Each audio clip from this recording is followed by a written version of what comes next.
At that lunch, my boyfriend's mother lifted her phone to take a family photo. I stepped into the frame. She stopped. "Claire, wait 1 second, sweetheart." I was already smiling.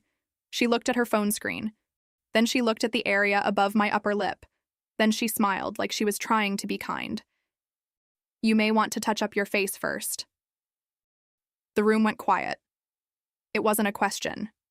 It was a correction. Daniel was standing beside me. He heard it. His sister heard it.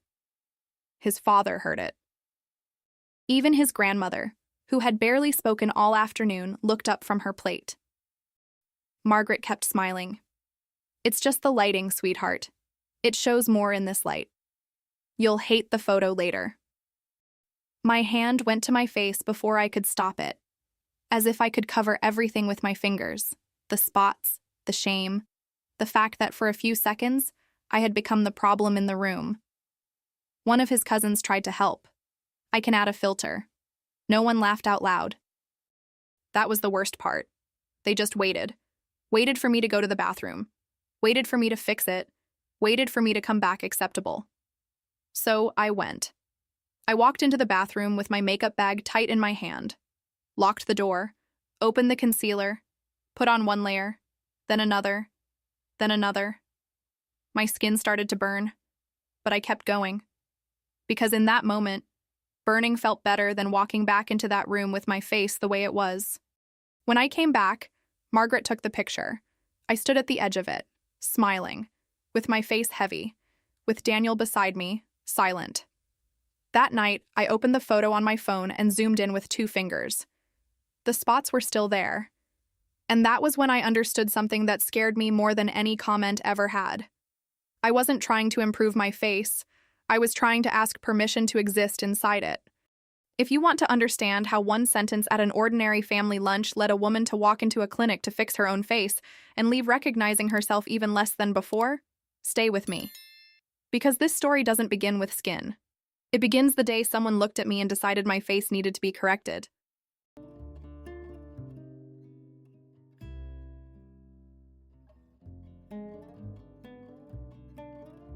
Claire was 21 and believed she knew her own face well. She knew which side worked better in photos, which light softened everything, and how to smile without drawing too much attention. Nothing about her felt out of place. She felt functional, not stunning, not a mess, just someone who passed without comments. That night, the plan was simple. Get ready at a friend's place, laugh, go out, come back tired, post a few stories. A small bedroom, low music, the smell of perfume, makeup spread across the bed, and a large mirror leaning against the wall. Claire stood in front of the mirror, mascara in hand, when she leaned down to grab her phone. Between laughter, brushes tapping against makeup bags, and loose comments, the sentence came fast, almost kind. "Do you want a little more foundation, just to even it out here?" Her friend's finger didn't touch Claire's skin. It simply pointed, lightly, to the area above her upper lip. Claire laughed automatically, said it was fine, that she didn't need it. She accepted the foundation anyway, like someone accepting a glass of water they don't want, just to avoid seeming awkward.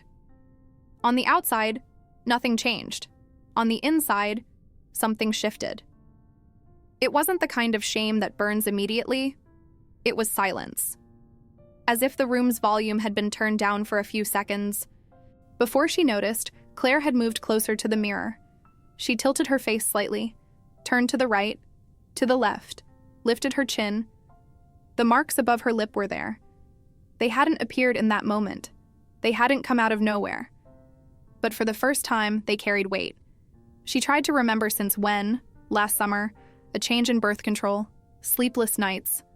Nothing came clearly.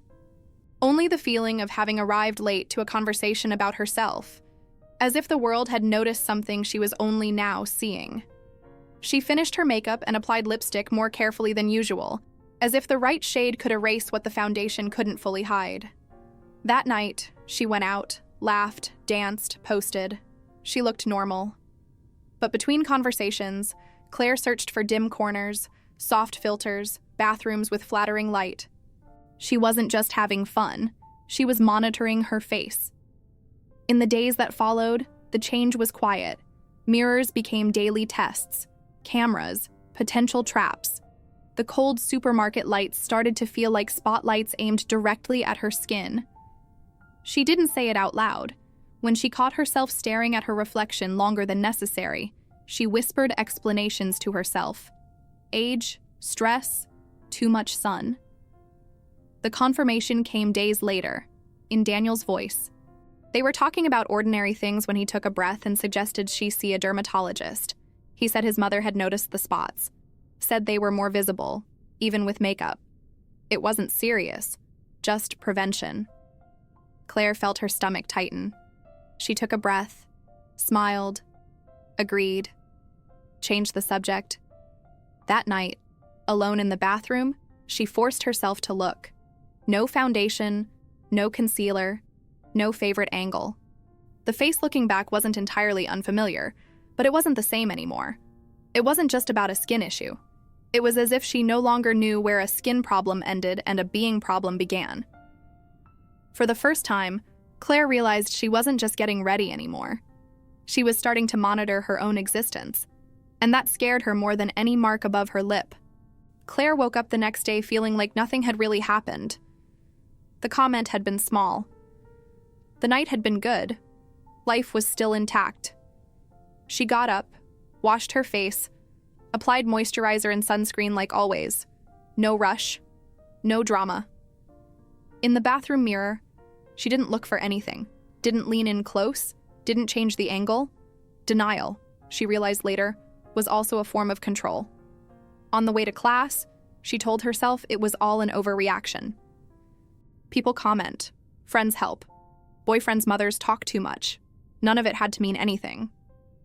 During lectures, she took notes with almost excessive focus, as if concentration could occupy the space where unease was trying to creep in. It worked for a few hours. At the break, a classmate mentioned a new high-coverage foundation, said it hid everything. Claire smiled and nodded. Everything like what? She didn't ask. That afternoon, she walked into a pharmacy just to buy shampoo. She left with a new concealer. Exact shade. Long-lasting promise.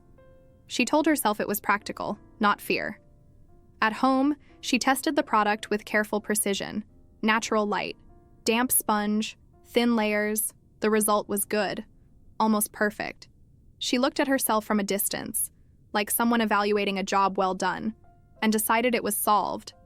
In the following days, Claire kept functioning. She woke up early, met deadlines, replied to messages quickly, laughed at the right moments, but something required constant maintenance. Before leaving, she checked her face more times than she'd admit. In the elevator, in the car window, in store reflections. Nothing serious, just care. When Daniel asked again, this time whether she'd scheduled the appointment, Claire said yes, even though she hadn't. It was easier to close the subject than to admit she still didn't know if she wanted to deal with it. She started talking about the future with more lightness. Plans, trips, changes, as if moving forward could keep anything from settling in.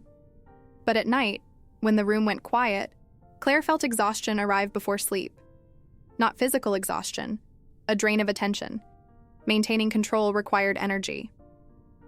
One evening, she posted a selfie on her story. Good angle, soft filter, natural light. Within minutes, someone replied, "Your skin is flawless. What's your secret?" Claire stared at the message longer than necessary, then typed back a quick, "Haha, thanks," with a heart emoji.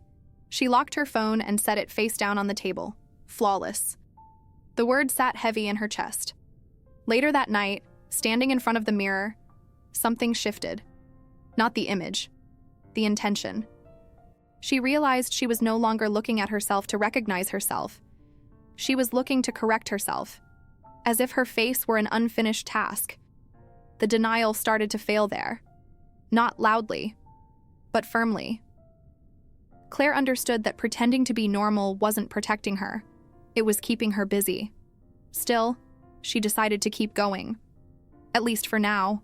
Denying felt safer than stopping, more comfortable than feeling. But the idea had been planted. And ideas, even when ignored, grow in silence. Sunday lunch seemed safe. A neatly set table, simple food, predictable conversation. Clare arrived prepared to function. Foundation applied in careful layers, concealer in the right spots, soft highlighter to draw the eye away. She believed it was solved, not perfect, but acceptable. Margaret served the salad with excessive attention, asked about college, commented on the weather, smiled like someone fulfilling a role. Clare noticed quick glances. Nothing direct. Nothing obvious. Still, something cut through. The conversation stayed light until Margaret, talking about someone distant, maybe a neighbor, maybe a cousin, tilted her head and said, "You know, certain spots on the face end up hardening a woman's features. They make the face look more masculine. It's such a shame, isn't it?" It was said politely, with a smile, like someone commenting on the weather. Clare felt her body react before her mind could. Her fork stopped midair for a fraction of a second. She forced a smile back. "Yeah, I've heard about that." She went back to chewing. The food lost its taste. The foundation hadn't hidden everything. She knew that now. The spots were softer, yes, but still visible, still worth commenting on, still wrong. Daniel stayed silent, looked at his plate, cut his meat with excessive focus, said nothing. That's where the guilt found space. Not guilt for having spots, but guilt for not being able to hide them better, for not fixing it sooner, for allowing it to be there, visible, causing discomfort. Clare realized she was apologizing inside, without words, without voice. Sorry for being inconvenient. Sorry for not measuring up. Sorry for bringing something imperfect to a table that was too clean. In the days that followed, that guilt started guiding small decisions. More foundation, more concealer, more time in front of the mirror. She believed that if she tried hard enough, no one would notice anymore. But they did. They didn't say anything. But they looked. When Daniel brought it up again, asking when she planned to take care of it, Clare didn't feel anger. She felt failure. As if she were postponing an obligation, as if she were neglecting something that was her responsibility to fix. That night, alone in her room, she thought of her mother. How she used to adjust herself before going out. How she avoided drawing attention. How she'd always carried the weight of not inconveniencing anyone. Clare understood that this guilt hadn't been born there. It had just found a new face. She sat on the bed still wearing her makeup. Her face felt heavy. Not from the product, from the effort, from the amount of energy spent trying not to be a problem. She ran her fingers over the foundation that was starting to crack at the corners of her mouth. Felt the strange texture, artificial-y, heavy. For the first time, Clare considered that maybe it wasn't her job to make everything easier for everyone else. The guilt didn't disappear, but it lost its authority. By the end of that night, nothing had changed on the outside. But inside, something began to rearrange itself. Clare still functioned, but she no longer swallowed everything in silence. Her father parked in front of the clinic and turned off the engine. He stared ahead for a few seconds before speaking. "Clare, you don't need to do this." His voice came out firm, without hesitation. "There's nothing wrong with you." Clare kept her eyes on her phone, pretending to read something important. "Dad, I already decided. Please. But I need to do this." She opened the car door before he could continue. Got out quickly, but still heard the heavy sigh he let out. She didn't look back. Clare walked into the clinic believing she was doing the right thing, not out of vanity, out of responsibility. The procedure had a technical name, before and after photos, and measured promises. Gradual reduction. Tone evening. Progressive results. Nothing miraculous. Nothing risky, they said. She signed papers without reading everything. Trusted.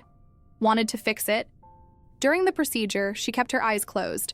The smell of alcohol mixed with something chemical she didn't recognize filled the air. Her face tingled. Nothing unbearable. She thought mild pain was a sign of progress. She left with a reddened face and a list of care instructions. No sun, no makeup for a few days, no panic. The laser promised to lighten. It didn't promise to darken. Clare believed it.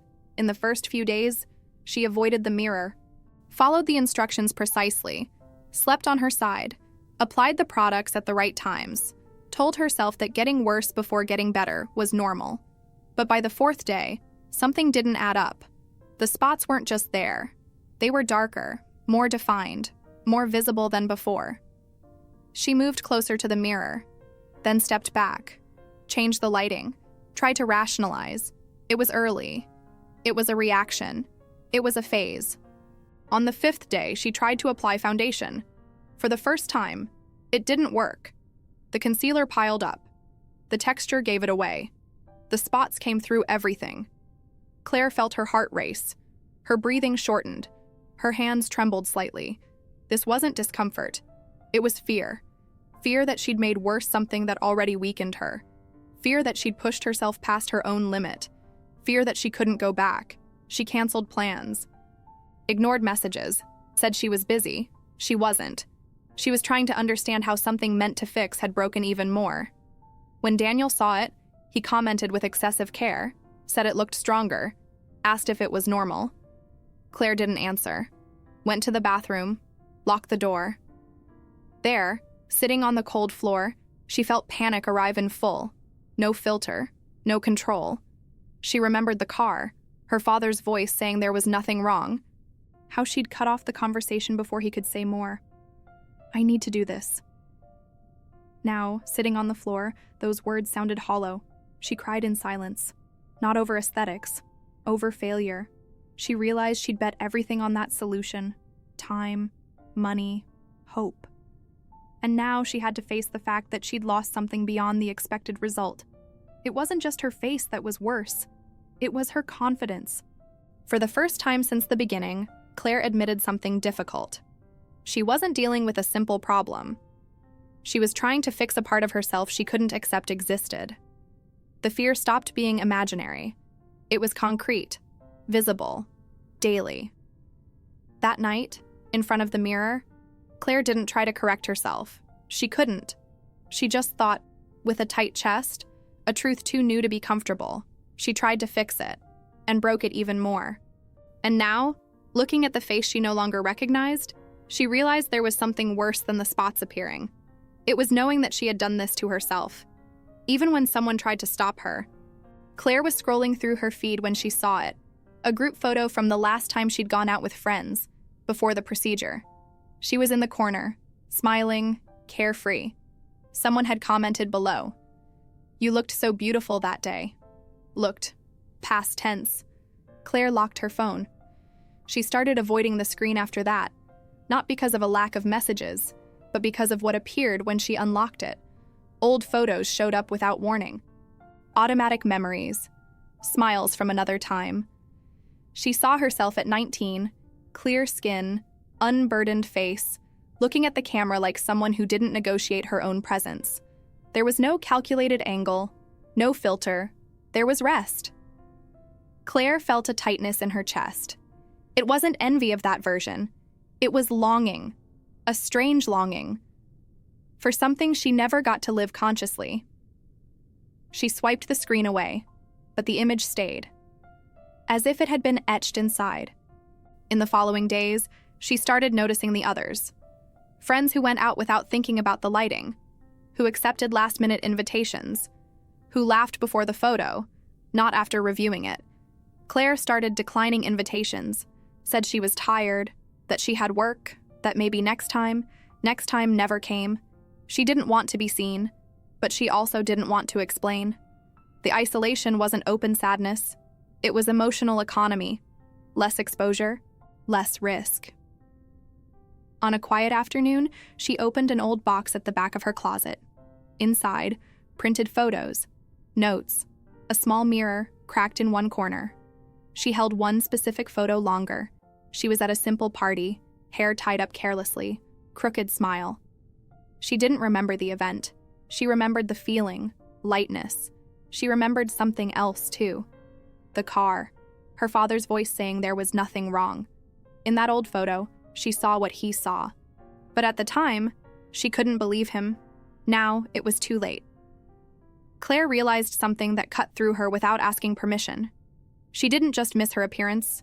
She missed the freedom that came with it. It wasn't the Claire without spots that hurt. It was the Claire without surveillance.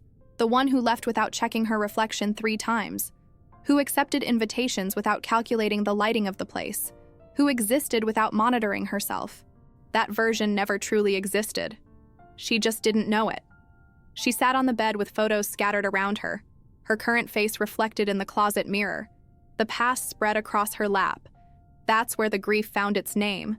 She wasn't losing who she was. She was saying goodbye to who she thought she could have been.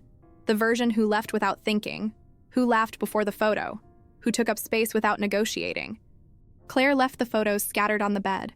She couldn't put them back. She stared at them until the light in the room changed, until her face in the mirror almost disappeared into the dim light. The longing had no solution, no deadline, only wait. And Claire realized, sitting there alone, that she was tired of carrying this, tired of being a problem, tired of watching herself, tired of everything. Something began to simmer beneath the sadness. It didn't have a name yet, but it was coming. The anger didn't arrive screaming. It arrived organized. Claire woke up early, followed her routine, met her commitments. On the outside, everything functioned. On the inside, something simmered in silence. She started noticing phrases she used to accept without reaction, suggestions disguised as care, opinions stated as neutral truths, and for the first time, she started responding differently. Not with words, with silence. Each comment seemed to accumulate in a place too deep to explode. When Daniel brought it up again, there was no argument. They were sitting at the table, simple dinner, television on without attention. He spoke with the same practical voice as always. Said maybe it would be good to see another specialist. Said these days there was a solution for everything. Said she didn't have to go through this. Claire set down her fork slowly, felt the heat rise up her neck. It wasn't sadness. It was something firmer. She realized she was tired of being treated like a problem to be solved. Daniel kept talking, explaining, offering alternatives. Claire took a deep breath and said just one thing. Not now. He found the tone strange. Why? Claire raised her eyes for the first time. Because I'm not a problem you need to fix, Daniel. The sentence came out firm, firmer than she expected. Daniel blinked, confused. I was just trying to help. I know. Pause. But help isn't what I need right now. He didn't respond, went back to eating in silence. But something between them had cracked. In the following days, this anger began to manifest in small gestures. She took longer to respond to messages, canceled plans without over-explaining, said no without apologizing. It wasn't rebellion. It was exhaustion transformed into boundaries. Claire started feeling irritation when entering pharmacies, when seeing ads promising correction, when hearing women talk about flaws as if they were moral failures. Days later, she was in line at the pharmacy when the attendant, without asking, suggested a whitening cream on sale. It's great for spots. Well, you'll love it. Claire felt the anger rise. She didn't explode, but she didn't smile either. No, thank you. The attendant insisted. But look, it's half price. I said no. The tone cut. The attendant stepped back. Claire paid and left. Outside, her heart still racing, she noticed something strange. She didn't feel bad for being firm. She felt relief. She felt anger at the industry that sold solutions for everything. At genetics, at Margaret, at Daniel, but mostly at herself. Anger for believing she needed to disappear a little to fit better, for not listening to her father, for doing the procedure even knowing something wasn't right. That night, alone at home, she looked at herself in the mirror and didn't try to correct anything, not because she accepted it, but because she was too tired to fight. The anger took shape there, not explosive, clear. Claire understood that this emotion wasn't ugly. It was protective. It was her body saying enough. It was her boundary asking for a voice. She sat on the bed and took a deep breath. The anger didn't make her smaller. It kept her whole. And for the first time, Claire thought that maybe she was ready to try again, not to fix her face, but to reclaim the life she'd let stop. She didn't know yet that trying would be harder than she imagined. Claire decided to try because she was tired of running. It wasn't full courage. It was exhaustion asking for passage. That morning, she sat on the bed for too long, thought about canceling, thought about faking a headache, thought about staying invisible. But she got up. In the bathroom, she did something different. Moisturizer carefully, sunscreen, and that's it. No layers, no heavy correction. The makeup was minimal, almost a temporary agreement with herself. Before leaving, she faced the mirror for a few extra seconds.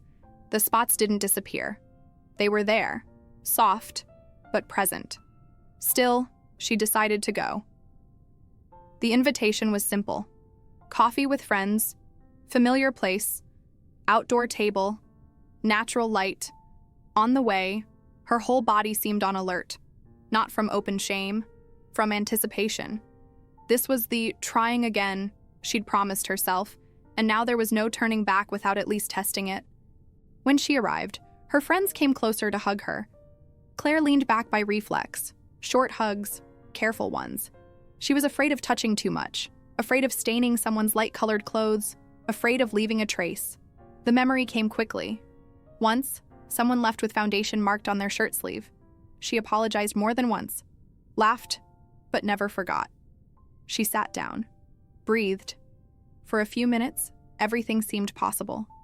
She talked, laughed, forgot to monitor herself, until one of her friends tilted her head, not with malice, with curiosity. "Did you change something with your skin?"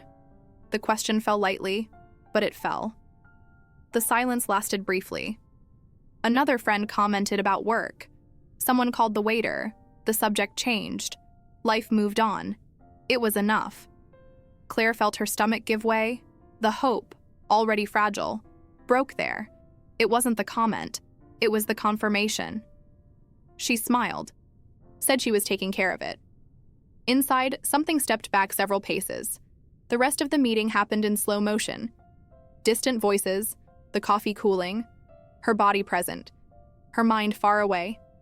When she said goodbye, she avoided new hugs. Walked quickly to the car, sat down, closed the door, stayed there for a few seconds without starting the engine. She didn't cry, didn't sigh loudly, just felt the hope break with a dry sound, like something that slips away when you try to hold it. She had believed, for one brief moment, that maybe it was possible to exist without armor, without explanation, without correction. Not yet. At home, she washed her face with excessive care, applied the old foundation, familiar layers, automatic movements. The mirror became defensive territory again. Claire felt ashamed for having believed, not in others, in herself. She realized something uncomfortable. It wasn't that the world wasn't ready. It was her. The attempt had been real, and it had hurt. She sat on the bed, canceled plans, silenced conversations. The hope didn't die, but it asked for shelter. For now, she returned to the cocoon, not out of cowardice, out of survival. Courage didn't arrive steady. It arrived trembling. Claire woke up with the feeling that something needed to change, even without knowing exactly what. It wasn't a big decision. It was a gesture. After coffee with her friends, she'd sworn she wouldn't try again anytime soon. But there she was. In the bathroom, she stood in front of the mirror for a few seconds. The foundation was there, within reach. She knew every movement, every possible correction. She also knew the other side. She knew how it usually happened. The oiliness showed up first on her nose, then her forehead, her chin. The foundation would start to break apart, to fail, to expose the effort. It was always like that. She'd leave confident and, a few hours later, feel her face slowly melt, as if control had an expiration date. She picked up the tube, opened it, almost squeezed, stopped. If she put it on now, it would fail in 3 hours anyway. She closed the tube, set it aside, applied moisturizer, sunscreen, and stopped. Her face felt too exposed, unfinished, vulnerable. Her heart raced. Her hands went cold. Still, she didn't apply the foundation, not from full acceptance, from exhaustion. She chose a simple shirt, dark. Before leaving, she thought about giving up, thought about putting everything back the way it was. But she opened the door. The errand was small, a quick trip to the market. Nothing social, Nothing prolonged. In the building hallway, she ran into a neighbor. "Claire, how are you?" Her eyes dropped quickly to the area above Claire's lip. "You have... Wait, let me get that. Looks like something got on your face." Her hand came toward Claire's face. Claire stepped back. "It's fine. It's just my skin." The neighbor blushed. "Oh, sorry. I thought it was... Anyway, have you tried those whitening creams? My cousin... I have... Thanks." She cut her off sharper than she meant to. The neighbor mumbled another apology and moved on. Claire stood there for a few seconds, then took a deep breath and went downstairs. Outside, the sun hit her face directly.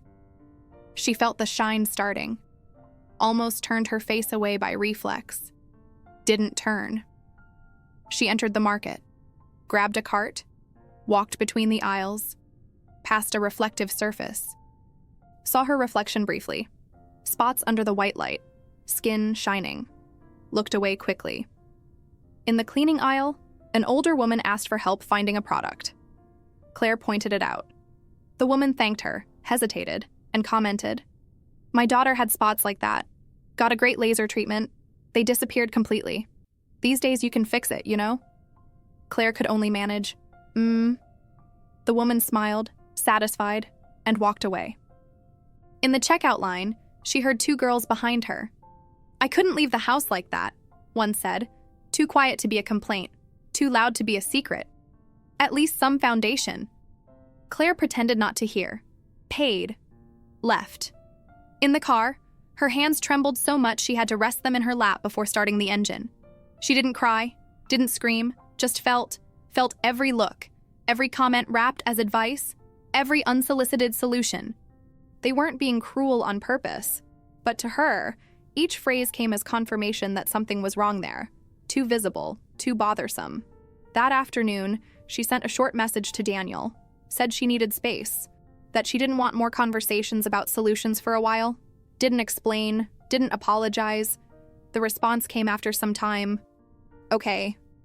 That night, looking at herself in the mirror, the reflection seemed exhausted. The spots were still there. The weight of the day remained. But there was also an undeniable fact. She had gone out, had been seen, had heard what she always feared, and was still here. It wasn't liberation, it was survival.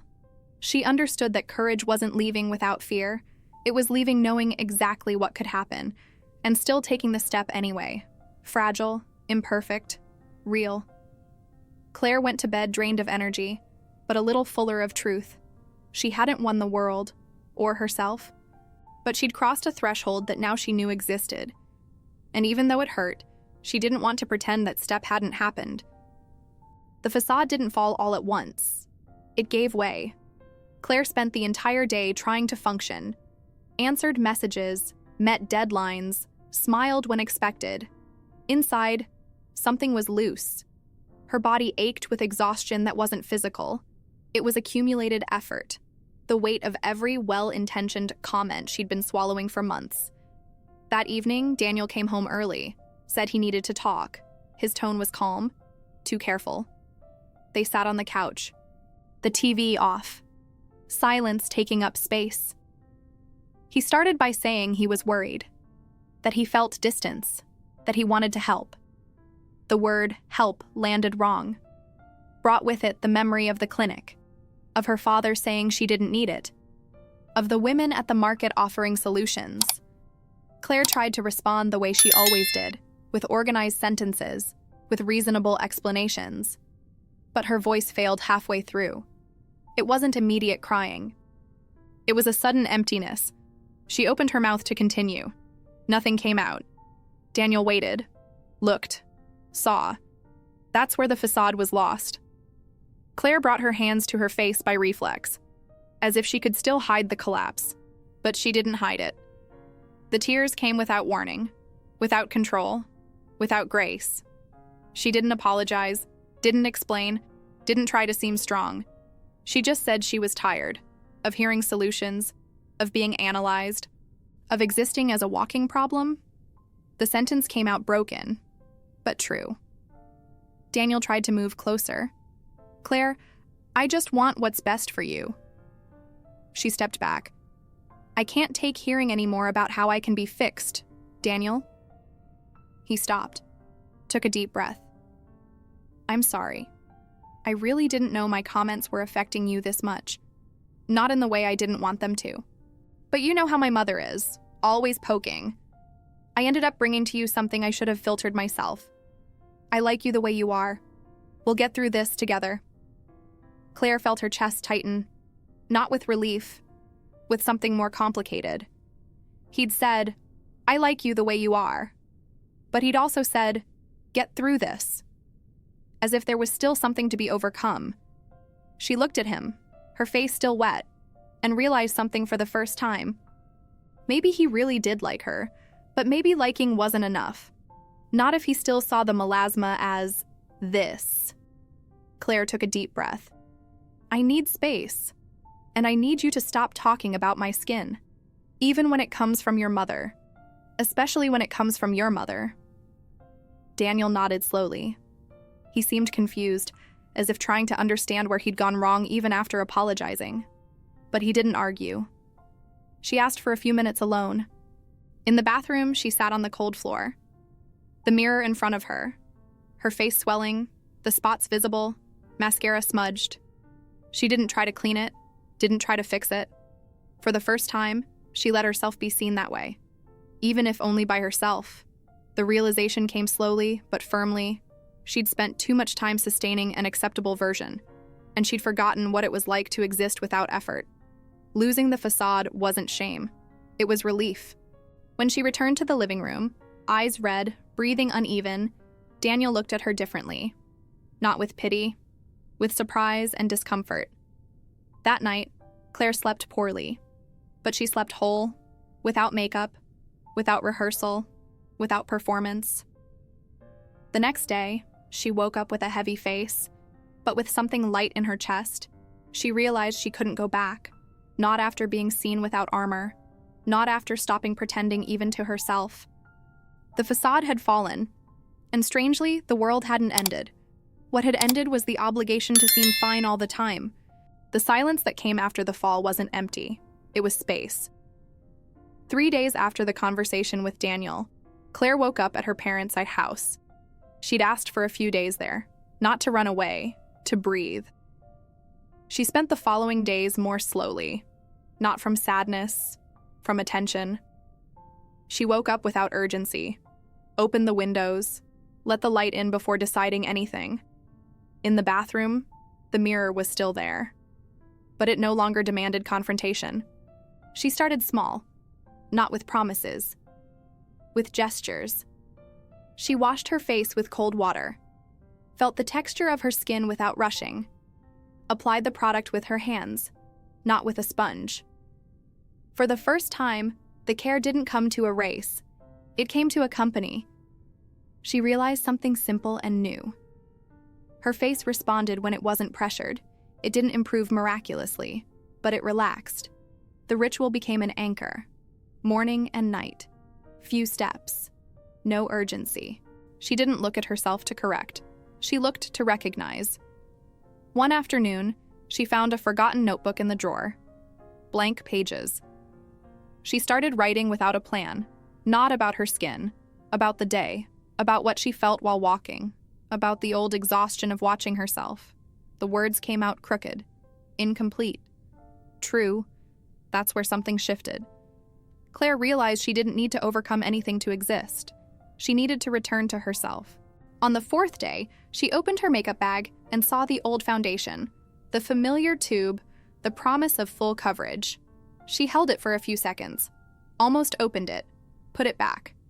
She wasn't ready to throw it away yet, but she also didn't need to use it just because it was there. In the mirror, she noticed that her expression had changed before her appearance. Shoulders less tense, breathing deeper. The spots were still there. There was still shine on some days. But there was no war. Daniel sent messages. She responded when she wanted to, without over-explaining. The space wasn't punishment. It was care. He respected it, didn't insist. But the silence between them still carried unanswered questions. One morning, She decided to wear makeup. A little chosen, not to hide, to mark presence. When she left, she realized it took longer to get ready. Not from shame, from intention. The mirror stopped being a battlefield. It became a starting point. She understood something essential that day. Reconnection isn't going back to what was. It's learning to inhabit what is. Clare hadn't solved everything. She didn't need to. There were still days when the reflection bothered her. Still moments when her hand went automatically to the foundation. There would still be people who would comment. But something had changed. She felt, for the first time in a long time, that she was in her own body. Not above it, not against it, inside it. And that was enough to keep going, even knowing some days would still be difficult. Acceptance didn't arrive as surrender. It arrived as strategy. In the following weeks, Clare did something she didn't expect. She went back to studying makeup. Not out of desperation, out of conscious control. She watched tutorials, tested products, noted what worked and what failed. She came to know her own face with almost technical precision. She knew exactly where the foundation needed more time, where concealer worked better patted in, where there was no point insisting. She learned to wait between layers, to set without weighing down, to control shine without erasing her entire skin. It took weeks, but it worked. When she finished, the result was nearly flawless. People said she looked good, that her skin looked great. No one mentioned spots. No one asked anything. On the outside, victory. But something had changed since the facade fell. Clare didn't do this every day. She discovered she could have two faces, not in a fake sense, in a practical sense. For social events, Daniel's family, important commitments, full makeup, sharp technique, strategic armor. For everyday life, the market, her parents, house, walks, days alone, sunscreen and done. It wasn't about courage. It was about energy economy. The imperfection was right there. She still needed the camouflage for certain contexts. Still felt the relief of no one will notice when she left with makeup for difficult places. But she'd stopped living hostage to it 24 hours a day. The test came on a Saturday. Lunch at Daniel's parents' house. Margaret would be there. Clare woke up early, prepared her face calmly, each step at the right time. When she finished, she looked in the mirror and saw it was imperceptible, perfect for battle. When she arrived, Margaret greeted her with her usual evaluating air, looked, searched, found nothing. "Clare, dear, you look well today." The tone still carried something, but it lacked ammunition. Clare smiled. "Thank you." During lunch, she felt the weight of the makeup, the heat starting, the foundation wanting to give way. But it held. She didn't panic. She knew it would last. She'd trained for this. On the way back, Daniel commented, "My mother didn't say anything today." Clare looked out the window. "I didn't give her a chance." He went quiet. "Does it tire you?" she thought before answering. "It does, but it's better than feeling exposed all the time. At least now I choose when to use it and when not to." The next day, she woke up and went to the market barefaced. Just sunscreen, hair tied back, simple clothes. No one from Daniel's family nearby. No one she needed to impress. She felt the sun on her face, the shine appearing, the spots visible under natural light. She wasn't comfortable, but she was free. That's where Clare understood something essential. Imperfect acceptance wasn't choosing one side. It was having both. The technique for when she needed it, the lightness for when she could. She hadn't defeated melasma. She'd learned to negotiate with it. And that, even imperfect, changed everything. Rebirth didn't happen on a special day. It happened on an ordinary morning. Clare woke up before the alarm, the room still in half light. Her body rested in a different way. There was no urgency, no immediate calculation. She got up, opened the window, and spent a few seconds feeling the air come in. She didn't think about her skin. She thought about the day. In the bathroom, the mirror reflected a familiar face, with spots, with history. She moved closer without rushing. Not to evaluate, to confirm presence. She prepared her skin with calm attention, sunscreen, moisturizer. Then she decided it wasn't a challenge, it was a choice. She wore makeup. Well done. Without war. While applying it, she noticed something new. She wasn't trying to disappear. She was getting ready to go out. That day, she had a commitment she would have avoided before. Lunch for Daniel's grandmother's birthday. The whole family, Margaret included. She went anyway. During lunch, she talked normally, ate, laughed. That's when Margaret, inevitably, commented, "Claire, have you tried that new treatment? I saw it in a magazine. Looks promising." The table got slightly tense. Before, Claire would have smiled and deflected. This time, she took a deep breath and looked directly at Margaret. "I'm not going to try it, Margaret. I've tried enough. And now I'm fine the way I am." The silence lasted 2 seconds. Daniel, beside her, stayed still. Margaret blinked, surprised. "Oh, of course.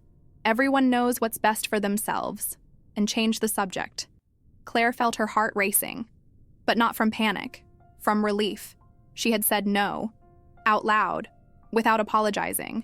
On the way back, Daniel commented quietly, "You were incredible." Claire looked at him. "Thank you, but I think we still need to talk." "For real?" He nodded. That afternoon, they talked. About boundaries, about family, about what was possible to build together and what wasn't. They decided to try, but differently. With clear rules, without Margaret as a voice inside their relationship. It wasn't a guarantee, it was possibility. Later, Claire called her father. "Dad, remember when you took me to the clinic and said I didn't need to do it?" Silence on the other end. "I remember. You were right. I should have listened." His voice came out low. "You've always been beautiful, Claire. The way you are." She felt her eyes burn. "Thank you for trying to tell me that. I'll always try." When she hung up, something old loosened in her chest. That night, at home, she removed her makeup carefully. Not out of obligation, out of respect. Her bare face appeared, with marks, with residual shine, with truth. Claire smiled slightly. She thought about the 21-year-old girl who heard a comment too light to be an attack, too heavy to forget. She thought about everything she tried to fix, everything that broke, everything she learned to hold without hurting herself. She opened her laptop and started writing. She didn't know yet if she would share it, but she needed to record it. She wrote about melasma, about pressure, about learning to exist visible. It wasn't a manifesto. It was testimony. Rebirth wasn't becoming another person. It was returning to occupy space within her own life. She understood, there, something definitive. She didn't need to go unnoticed anymore to be safe. She could exist as she was, however she could. With choice. She went to bed with a tired body and a clear mind. Not perfect, but aligned. Claire didn't defeat melasma. She defeated disappearance. And that changed everything. At some point, Claire realized something quiet but decisive. The problem was never her face. It was the time she spent shrinking. The energy she poured into disappearing just enough. The life she postponed while trying to look acceptable. She didn't stop caring. She didn't magically stop noticing mirrors, lights, or comments. But she stopped letting them decide who she was allowed to be that day. Some days, she chose makeup. Not as armor, as intention.